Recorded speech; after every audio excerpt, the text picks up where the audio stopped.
Okay, dad badan ayaa isoo dhaheen abaayo codkan gabadhana maqashii waxay sheegaysaa maqashii dad badan ay soo weydiiyeen. Okay, waa idin maqashiina. Of course nimankan waa in laga sheega naagta hadii ku tiraan ninoo garooba aniga maanta muna salaad gam ah garooba ah madhooya hadoo nin cawad iyo aroos hadoo siilkay adeeg mishi Mohamed Oscar qaniino kadib noodkaano kadib naasa tani ma hormar aanu sameynay ba mise waa dib u dhac ku yimid nolosheena hadii aanu nahay Soomaali miyaad adigu wali aragtay laba gabdhood oo isjecel ama isku malabsanaya oo dhahaya baby waan ku jeclahay ama nolol ayaan kula wadaagayaa ee waan isguursanayna haddii aadan hore u arag halkan ayaan kugu tusi doonaa balse haddii aad ka yar tahay 20 sano haddaawan muuqaalkan oo iska daa maadaama oo wato la yaabkiisa haddii aad ka weyn tahay 20 sanana daawo oo like garay sidoo kalena subscribe saar channelkan qarsooni media aniga ayaa wax ku tusi doonee hal mar hadii lagu waso barigan oo dhan kugu filan ee dhahay faalaheega kiilasha gabdhaheennii Soomaaliyeed gaar ahaan kuwii joogay TikTok waxa ay marayaan heer ay yiraahdaan baby waan ku jeclahay oo iyagu oo waliba afka iska shuminaya ama si xun isku sameynaya ay soo duubaan وليقد وحبا دمن دمركت كقبتنا ككالا دعايو اللي هذي جي Okay, dad badan ayaa isoo dhaheen abaayo codkan gabadhana maqashii waxay sheegaysaa maqashii dad badan ay soo weydiiyeen. Okay, waa idin maqashiina ina filo dhahdina iloowin codkeeda idin dhageysiina insha Allah. waxay soo dhahday maanta inta ku soo qabto warooreha ku dhuuqo mishi Mohamed Oscar qaniino kadib noodkaano kadib naasa inta xoogaaga qabto ibtikaano ilaa ka cawaadid naasa si fiican hagaaga qoraal ay isku soo qoraan codad ay isku soo duubaan iyaga oo isku sheeganaya in midba midda kale ay wax aan afka naga soo qaban karin balse aanu idin tusi doono ay isku sameynaya gabdhaheeni miyay waasheen miyay fiyooyihiin waxay sidaan bartii TikTok aaladan TikTok ee casriga ah ee Soomaalida gabdhaheeni waashay ee heer ay gaarsiiday heer labadii gabdhood ay afka isla galaan ama ay isku soo bandhigaan waxyaabo halis ah ayuu joogaa barta TikTok oo heerkaas ayuu na gaarsiiyay maantay hadda goora gabar markaas anigu iga weyneed aan laakiin gabar yar ahay markaas 20 sano meelaha ajir laakiin qof aniga oo kale toos dumeeyada jirtay ahayd waxay idhaahday munooyin maxaa aroos weys waxa ay rabaan nin maxaa ku falahay nin marabi waxay idhaahday munooyin ma aroos weys maya waxay idhaahday alla nin leehda ogaalaheed nin leehda ogaalad nin waxay idhaahday waxa nin ma aroos weys maxaa istifiido hadda maxaa wasmadi midalan oo kaleeto wasmadi kugu filan tahay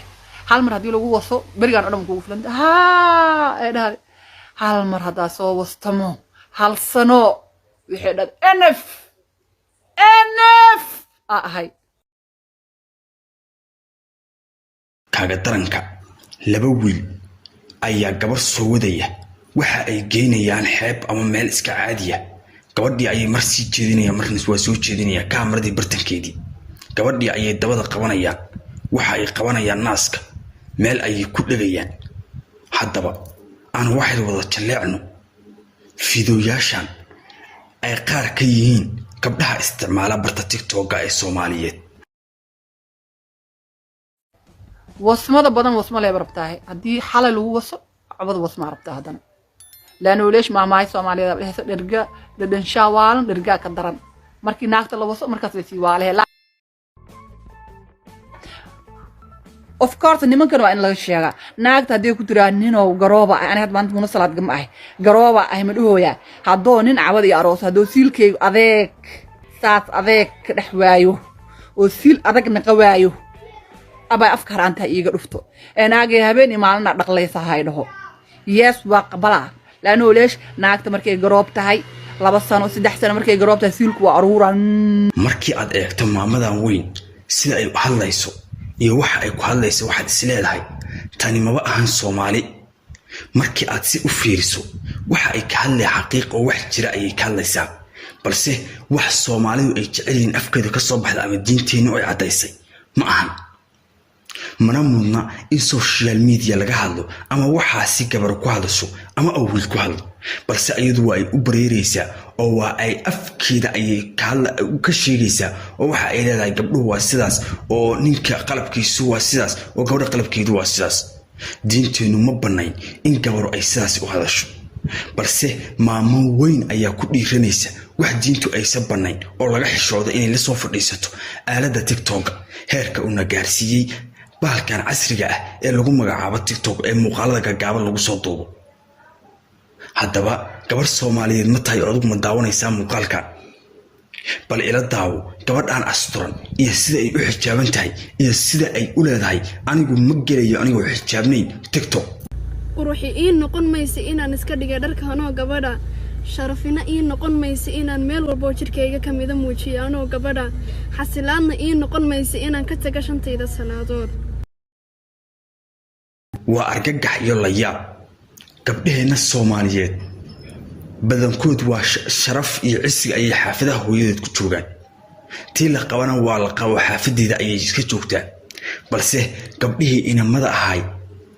ayaa sidan u dhaqmay haddaba wiilow haddii aad daawanayso muuqaalkan ma kula dhalatay gabar ma ogtahay xaaladda ay ku jirto mise la socota ma ogtahay barta TikTok in adiga ay ka blockay oo aadan arki karin balse ay u dhaqmayso si la yaab leh oo muuqaaladoodu ay doolaadka ka xirtay si aysan ku soo gaarin oo meelahaas Facebook aad uga daawo haddaba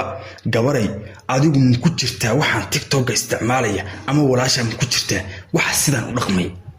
gabar baa gabar cod soo duubaysa iyadoo oo dhahaysa baby waan ka helay inaan nolol kula wadaagaan rabaa waa hadda gabar haddaba la yaab ka taagan oo Soomaalida maanta ka dhex taagan ayay tahay tan muuqaalkan si share garay si digniinta gabdhaha Soomaaliyeed aan dirayno ay u dhageystaan isla markaana ay waanadanada u qaataan daawadayaal barta TikTok waxa ay ila tahay dhammaantiin inaad wada daawataan ama wax yar oo idin kamida mooyee intiina kala daawataan intana daawanaya inaga daawanaya channelkan Qarsooni Media haddaba maxaa TikTok ku aragtay wanaag iyo xumaan intaba way taala balse TikTok markii Soomaalida xaggeeda u fiiriso waxa ku badan wax aan qeyr ahayn oo Ilaahay uu sarraali ka ahayn taasina waxa keenaysa gabdhaha Soomaaliyeed oo hortooda loo daayay isla markaana aan waalidka cabsanayn walaalna ka cabsanayn diinta Ilaahay iyo rasuulkiisna aan ka cabsanayn war laba gabdhood ayaa dhexda isku dhagaya afka isku gelinayaan iyaga oo waliba isdhuuqayaan yar dhiirna war maxaa jira marka tiraado waa saaxiibtii bay ku leedahay saaxiibta nolosha oo saaxiibta nolosha ayaa sidan isku sameynaysa haddaba digniinta ugu dambeeyay gabdhaha Soomaaliyeed u direynaa waxay tahay adduunyada lagu waari maayo sharaftiinana waa ay ku dhimanaysaa ma jiro qof idin guursanaya oo nin damac idin kala ma jiro kii damac idin ka yeeshana waa mid adinka oo kala oo aan 2 bilood si wada joogi doonin haddaba adigu wax baaqaad u diraysa gabdhahan Soomaaliyeed ugu soo qor commentiga channelkan Qarsooni Media subscribe saaro adiga oo gambaleelka u furanaya muuqaal kasta oo cusub saarkan kugu soo gelino mahadsanid